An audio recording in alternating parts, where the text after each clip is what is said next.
Good morning, everyone, and welcome to another weekly wisdom. It is Tuesday at 9 a.m., and we are back for another snippet, less than 10 minutes of advice on a diversity, equity, and inclusion topic. Today's topic is unconscious bias training. We have a lot of people asking us questions about the kinds of trainings they should be doing for their employees. And whenever we talk to people about training, they usually will bring up unconscious bias training. So I want to make sure that we talk about this, and that's why that is today's topic of discussion. 4 things to look for in an unconscious bias training as you are looking for that next training for your employees. What do you need to make sure that training has? And if you are really set on having an unconscious bias training, what do you have to make sure that that training has at least in order to make sure that it's a good one?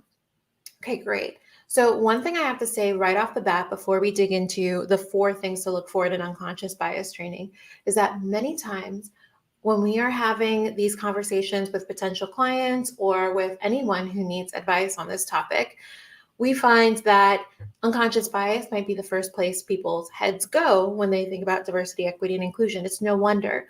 Unconscious bias training has been around for a long time, and it has had mixed results in the past.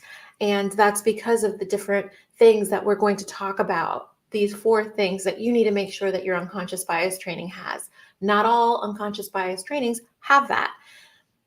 That's one thing to keep in mind. Another thing to keep in mind is the fact that sometimes unconscious bias training actually isn't what your employees need. There are many different kinds of trainings related to diversity, equity, and inclusion. And in fact, as employees are starting to think more and more about these topics, about diversity, about equity, about inclusion, there are a lot of other trainings that you might want to consider exposing them to, especially if, say, they've done an unconscious bias training in the past. It can be a very foundational training. And there are many employees that you might have in your workforce who are beyond that in terms of what they need and what they could really use to grow and build a more inclusive workplace. So with that out of the way, let's go ahead and talk about these 4 things that you can look for in an unconscious bias training in order to make sure that it's an effective one. The first one we're going to dig into is the idea that we all have bias.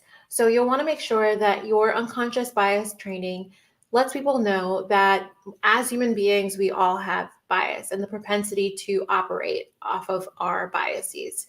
Now, here's the thing. Again, just because the training talks about all of us having bias doesn't mean that it's necessarily a good training.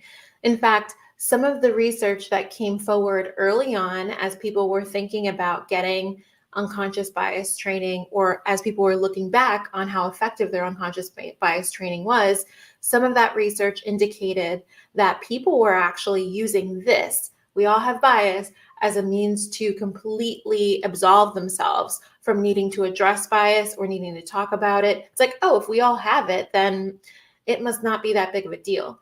If the training that you're looking at doesn't help people understand that, sure, as human beings, we all have bias, but that there is more to it than that, then you will be struggling with your employees who might just allow themselves to be absolved by the kind of training that you have.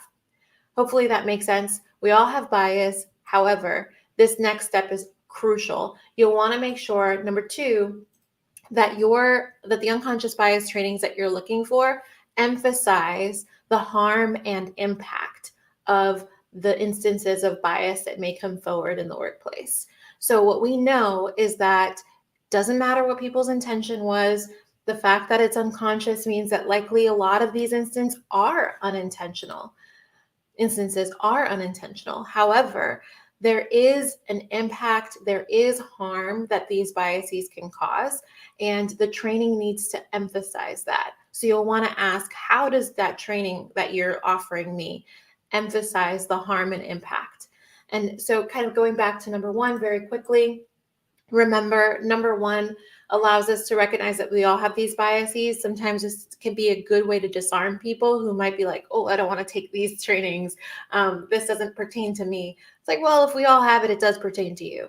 But this next step is super important as well. The step that says that there is an emphasis on harm and impact. And this is what's important here. This is what we care about in building an inclusive culture. So that's that to keep in mind. The next thing to keep in mind here is that you'll want to look for examples of bias at work. So if you're looking for an unconscious bias training and you want to make sure that there are examples that you can go to, you'll want to ensure that those examples are front and center so that people understand this is what it looks like at work. This is what it looks like to come forward and see that there is bias happening here. And some people might be surprised by the examples that come forward in these unconscious bias trainings, because some of them can be very everyday, very common. And so this example of biases at work is an important piece that you'll want to make sure is in your unconscious bias training. Lastly, you'll want to make sure that there is also an emphasis on action. How do we address bias when it comes forward? How do we make sure that we are creating a space that minimizes instances of bias and then tackles them when they do come forward? This is important. So this is your fourth piece that you'll want to look out for. Let's do a quick review and then we'll close out. Remember, we all have bias. That's important for the training to include. You'll want to make sure that the training also has an emphasis on harm and impact. And you'll want to make sure that it has an emphasis on, or that it includes examples of bias at work so that people get thinking about what this could look like or what they have seen in the past. And then lastly, you'll also want to take a look at the strategies. This is super important because without the strategies, we just won't know how to move forward. We'll just be like, okay, well, this is bad. What do we do now? The strategies should be a huge part of your experience here with your training. Now, this is something that, again, you might not need unconscious bias training, but if you are looking for unconscious bias training, those are the four things that I would suggest you look out for. Now, I would be remiss if I didn't let you know that we have an unconscious bias training. You can take a look at our website at cnetwork.com/workshops. And, we have a whole bunch of different workshops, not just unconscious bias, because we know that there are many different needs for different people and different employees, different workforces. Here, though, is our unconscious bias training. I'll click on it here quickly just so that you can see. And our unconscious bias training has all four of those components. And you can read more about it here on this site. Again, that is cnetwork.com. I'll go ahead and put the site on the screen for you. And yeah, I just wanted to make sure that I shared this with you. You can also download a PDF that explains all of this for you and has it all in a nice little setup.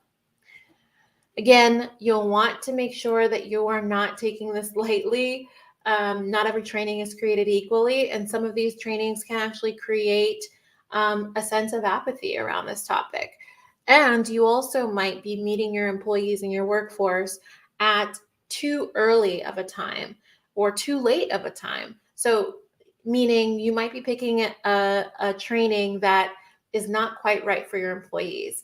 If you are curious and want to learn more about how to pick these trainings and would like to potentially look at some of our trainings, you can do so by setting up a consultation with me or one of my colleagues at cnetwork.com/consultation.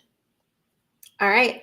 And with that, it was lovely sending you another weekly wisdom. That was a weekly wisdom in less than 10 minutes for things you should look out for next time you're looking for an unconscious bias training.